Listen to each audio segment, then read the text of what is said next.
Moshi mkubwa ulitanda juu ya anga. Baada ya paka kufa, haikuchukua muda mrefu mke wangu akashika mimba. Nilijitahidi sana kumtunza na kumhudumia, nikimletea matunda ya kila aina na vyakula vya kurutubisha kiumbe aliyekuwa tumboni mwa mke wangu. Nilikuwa na furaha kubwa, nikiamini kuwa nami sasa naelekea kuitwa baba fulani. Ndoto zilianza kujengeka, matumaini yakazidi kukua kila siku. Lakini hali ya mke wangu haikuwa nzuri sana. Kulikuwa na jambo lisilo la kawaida, ingawa sikulielewa mapema. Kulikuwa na yule binti Nshoma. Mama yake pia hali yake haikuwa nzuri, aliyekuwa amezoea kuja nyumbani mara kwa mara kumjulia hali mke wangu. Kila alipofika, kulikuwa na hali ya kutatanisha sana. Na cha kushangaza zaidi, kila alipokuwa akitaka kuondoka, alikuwa anatoweka katikati ya mazingira ya ajabu sana. Wakati mwingine nilishuhudia kwa macho yangu akibadilika na kuwa kama kuku kabisa, kisha anajichanganya na kuku zangu pale nyumbani. Kitu hiki kilinichanganya akili sana, nikashindwa kuelewa kinachoendelea.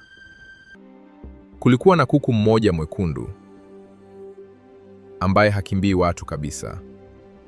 Nikajua labda ni kuku wa kisasa, kumbe sio. Kuna ule msemo unaosema mtoto wa nyoka naye ni nyoka.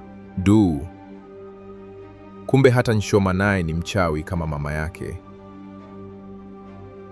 Miezi 9 ikakamilika polepole, nami nikawa na hesabu siku kwa hamu kubwa. Leo au kesho nitamwona mwanangu. Lakini siku zilionekana kuganda, zikisogea kwa taratibu za mateso. Hatimaye siku ilifika. Mke wangu akapatwa na uchungu wa kujifungua. Furaha yangu ilikuwa kubwa mno, nikisubiri kumwona mtoto wangu kwa mara ya kwanza. Ghafla, yule binti alitokea tena mapema sana. Akaja kumjulia hali mke wangu. Wakati wa kujifungua ulipofika, mke wangu alianza kusukuma ili ajifungue, lakini ilionekana kuwa ngumu sana. Aliteseka mno, hali ikawa mbaya zaidi, hadi madaktari wakaamua kumfanyia upasuaji wa dharura. Lakini kilichokutwa ndani ya tumbo lake, badala ya mtoto, madaktari walikuta kitu cha ajabu sana. Wigi kubwa, likiwa limejikunja kama ng'ombe aliyekula kipande cha nguo. Kila daktari aliyeliona alibaki amepigwa na butwaa. Wote walishangaa, wengine wakishindwa hata kuamini macho yao.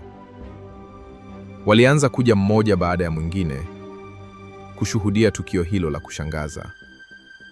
Waliponitazama, walinipa pole nyingi sana, wakijua jinsi nilivyokuwa nimejituma kwa moyo wote kuhudumia mimba hiyo kwa matumaini makubwa ya kupata mtoto. Ndipo nikahisi dunia imenigeuka. Maumivu niliyoyapata moyoni hayakuwa na mfano. Ndoto zangu zilivunjika vipande vipande mbele ya macho yangu. Nilimchukua mke wangu na kumrudisha nyumbani, akiwa bado na maumivu makali kutokana na upasuaji. Kidonda chake kiligoma kupona kwa muda mrefu, na hali yake ilinifanya nizidi kuvunjika moyo kila siku. Tangu siku hiyo, maisha yangu yalibadilika kabisa. Kila nilipoona kuku au paka, moyo wangu ulijaa hofu na hasira isiyoelezeka. Nilijikuta nikiepuka kabisa mazingira ya nyumbani kwangu, kana kwamba yalikuwa yamenigeuka. Ndipo nikaanza kuelewa kwa kina kwamba maisha bila Mungu hayawezekani. Ndipo nikaamua kuanza kuhudhuria ibada za walokole. Nami nikaanza kujifunza kuomba. Siku moja nilikesha nikiomba sana. Asubuhi naamka nakuta nyayo za damu mlangoni pangu. Nilipotazama pembeni kidogo, yule kuku amekufa kabisa.